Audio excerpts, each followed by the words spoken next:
कि हम लोग अज्ञान के कारण प्रभु को कोसने लगते हैं। हमने कोई बुरा नहीं किया, भगवान को तो बुरा नहीं किया, भगवान ने मेरा बच्चा क्यों छीन लिया, भगवान ने मेरा। पर विवेक धारण करो, जितने काम के लिए जो जितना आया है, अगर 1001 श्वास केवल मिली है उसको, तो 1002 श्वास नहीं ले सकता। विधान विधान है भगवान का। यहाँ तुम्हारा कुछ नहीं, तुम कुछ नहीं हो। पक्की बात समझ लो, भगवान का सब कुछ है, तुम भगवान के हो।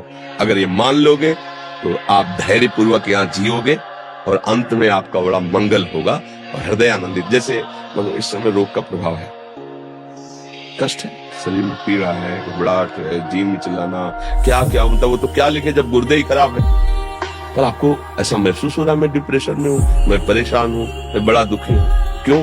इसलिए महसूस नहीं हो रहा कि उस बात को हम समझ रहे हैं और अपने मन को जहां दुख नहीं है वहां लगाए हैं। अगर वहां से हटे तो जहां आग में बैठे ना, अभी हालत खराब हो जाए, अभी तो अभी हम विक्षिप्त हो जाएं।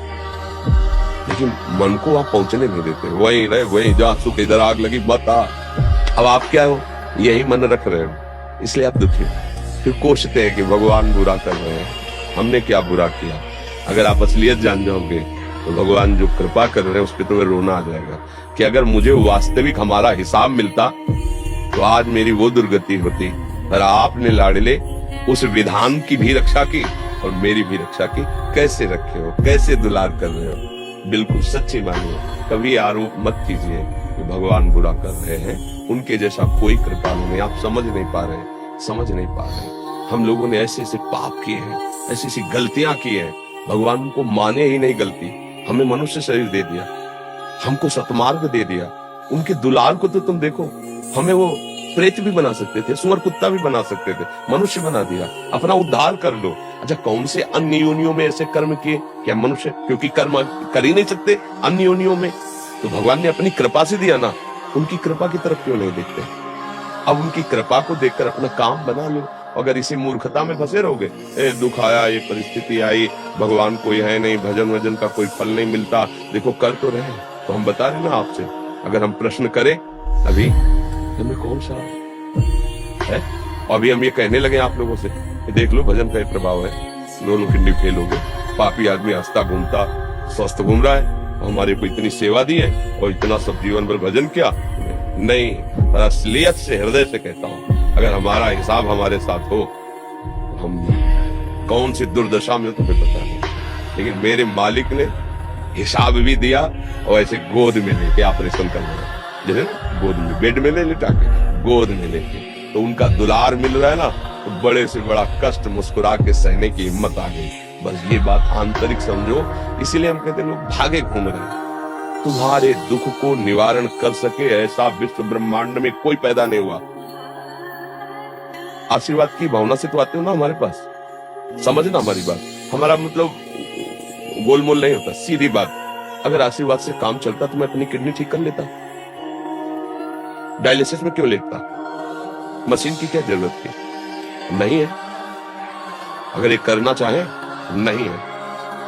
और वो जो किया है वो उनकी प्राप्ति के लिए है, इसको बचाने के लिए नहीं है। कई दिन ये बचेगा किडनी, मान लो अभी अल्ट्रासाउंड कराओ किडनी ठीक हो गई, पर बचेंगे कितने दिन?